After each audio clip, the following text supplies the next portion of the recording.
নির্বাচন পরবর্তী সরকারের অংশ হওয়ার কোনো ইচ্ছা নেই বলে জানিয়েছেন প্রধান উপদেষ্টা ডক্টর মোহাম্মদ ইউনূস। এদিকে টিউলিপ সিদ্দিকের চিঠি পেয়েছেন প্রধান উপদেষ্টা, তবে সরকার আইনি পথে এগোবে বলে জানানো হয়েছে। আরও জানাচ্ছেন ইমতিয়াজ আলম। 4 দিনের রাষ্ট্রীয় সফরে যুক্তরাজ্যে অবস্থান করছেন প্রধান উপদেষ্টা doctor Mohammad Yunus.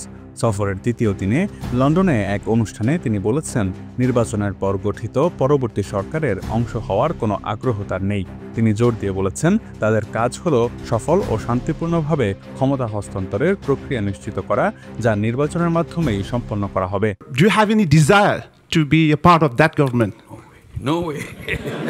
Our job is to make sure the transition is managed well and people are happy when we hand over power to the elected government. So we want to make sure election is right. বুধবার লন্ডনের Chatham হাউসে royal institute of international অ্যাফেয়ার্সে বক্তব্য দেওয়ার পর প্রশ্ন উত্তর পর্বে doctor Mohammad Yunus একথা বলেন। এমনকি বর্তমান সরকারের উপদেষ্টা পরিষদের কোনো সদস্যও আগামী সরকারে অংশগ্রহণ করতে আগ্রহী হবেন না বলেই মনে করছেন তিনি। None of our cabinet members would like to do that, not only me. উপস্থিত সাংবাদিকের এক প্রশ্নের উত্তরে ডক্টর মোহাম্মদ ইউনূস জানান, তার সরকারের দায়িত্ব হলো যে সংস্কার চলছে সেটি ঠিকমতো শেষ করা, এবং যখন তারা নির্বাচিত সরকারের হাতে ক্ষমতা হস্তান্তর করবেন তখন জনগণ যেন তাতে সন্তুষ্ট থাকে।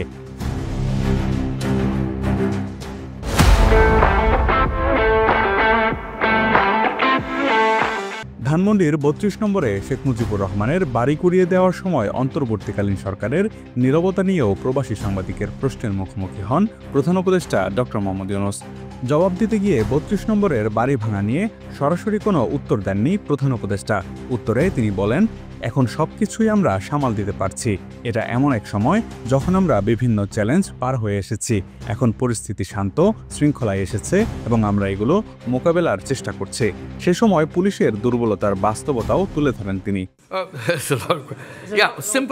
Simple answer is lots of questions, lots of issues, all came at the same time. We couldn't handle everything right away. So it's a kind of period that we have gone through. Things have calmed down, come to order. Now we are dealing with it.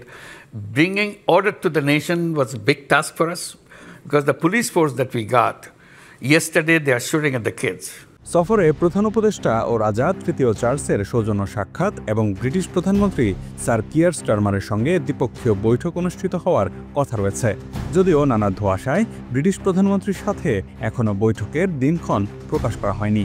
এছাড়া যুক্তরাজ্যের পররাষ্ট্রমন্ত্রী David Lammy, অন্যান্য senior মন্ত্রী, রাজনৈতিক নেতা ও ব্যবসায়ী সম্প্রদায়ের প্রভাবশালী ব্যক্তিরা প্রধান উপদেষ্টার সঙ্গে সাক্ষাৎ করবেন বলে আশা করা হচ্ছে।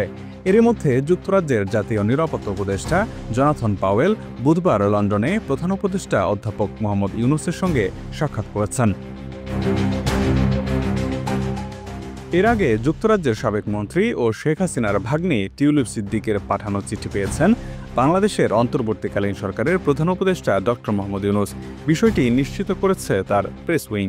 আমরা চিঠি পেয়েছি, একটা চিঠি এসছে, লিগ্যাল ওয়েতে অ্যাড্রেস করা হবে। চিঠিতে টিউলিপ লিখেছেন, বাংলাদেশের সাবেক প্রধানমন্ত্রী শেখ হাসিনার সঙ্গে আমার পারিবারিক সম্পর্ক নিয়ে আমাকে প্রশ্নের মুখোমুখি হতে হচ্ছে।